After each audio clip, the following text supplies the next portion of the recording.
Kebab chicken, isa ito sa mga paborito ng mga Arabo dito sa Kingdom of Saudi Arabia. Kaya tara, samahan mo kung kainin natin ang kebab chicken na sinasabi nila. Dito tayo kakain sa Taza. Halos ng Arabic food dito mo matagpuan sa Taza. Kaya pag break ko ngayong araw, hindi na ako nagpatumpik-tumpik pa. Dumiretso na agad ako dito sa Taza at napadaan ako dito sa matraffic na lugar. Sabi ko nga sa inyo, dito lang naman kasi yan matatagpuan dito sa harap ng Sahara Mall. Pero ilang beses ko na tong finiflix yung Tazas na to. Baka naman, sir, ma'am. Oy, joke lang. At pagpasok ko dito sa restaurant nila, may mga nag-order na, may nag-aantay na lang ng mga pagkain. Ang sinadya ko dito, ang kebab chicken nila. Kita ko lang din naman kasi sa comment section, masarap daw ang kebab chicken dito sa Tazas na ito. Eh, ako naman, oto-oto, in-order ko na naman. At ang binayaran ko dito sa halagang 37 riyal, kebab meal na may Miranda, at saka nag-order pala ako dito ng spring roll. Masarap daw din kasi yon. 4 na piraso sa halagang 10 SR.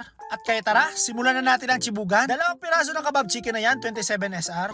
May fries na at saka may drinks. Kain kasi ng kebab chicken, o ang tinatawag nilang kebab dijad, kubos, garlic sauce, french fries or pickles, or kung anumang sauce na nilalagay nila. Sa pagkakalam ko kasi yun yung mga nilalagay nila. Nagdagdag pala ako ng french fries at saka ketchup na rin. Konti lang kasi yung french fries na nilagay. At syempre, hindi mawala ang kanilang special sauce.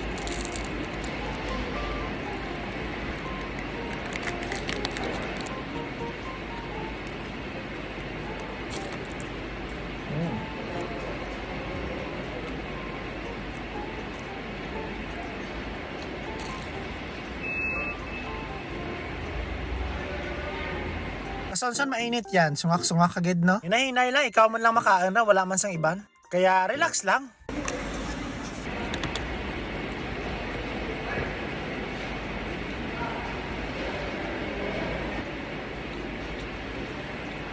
Hindi talaga ako nagkamali na ito yung in-order ko, itong kebab chicken nila. Ang sarap din pala ng kebab chicken na tinatawag nila, ano? Sabi nyo nga sa inyo, bago ako umalis dito sa Saudi Arabia, matikman ko lahat ng mga pagkain nila. Hay nako! Ang sarap naman talaga ng pagkain na ito. Kaya pag pumunta kayo dito sa Taza, try nyong kainin ang kebab chicken nila. Masarap din ha. Walang halong biro.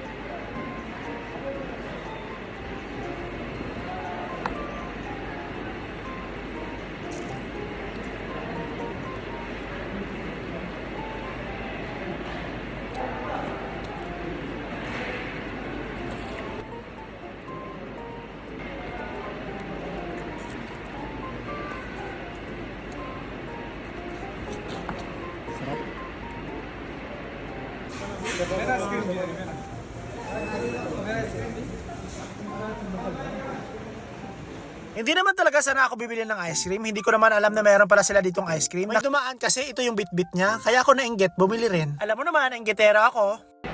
So, meron tayo ditong ice cream. Ngayon ko lang kasi may nakita kasi ako sa customer na dumaan. Ito.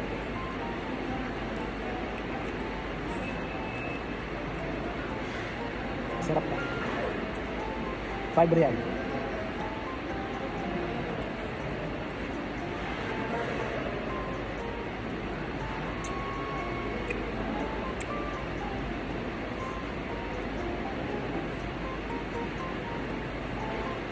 Ang sarap din pala ng ice cream dito sa Taza, ano? Hindi ko lang alam kung ano tawag sa ice cream na ito. Gaya-gaya lang din kasi ako. Nagtanong lang naman ako kung may ice cream yung binigay sa akin. Hindi ka naman mayayain, makapal naman mukha. First ano talaga, yung soft time. Ako lang to. Sobrang bait ko nga eh. Gumagawa na sila ng kwento. At ayun na mga kasonson, maraming salamat sa inyo walang sawang pagsuporta sa aking vlog. Ako si Jason Lasso, aka Kasonson, laging nagpapaalala sa inyo lahat. Huwag mong gawin bukas, gawin mo ngayon. Saludo po ako sa lahat ng OFW sa ang sulok ng mundo. God bless you all mga kabayan. Ingat!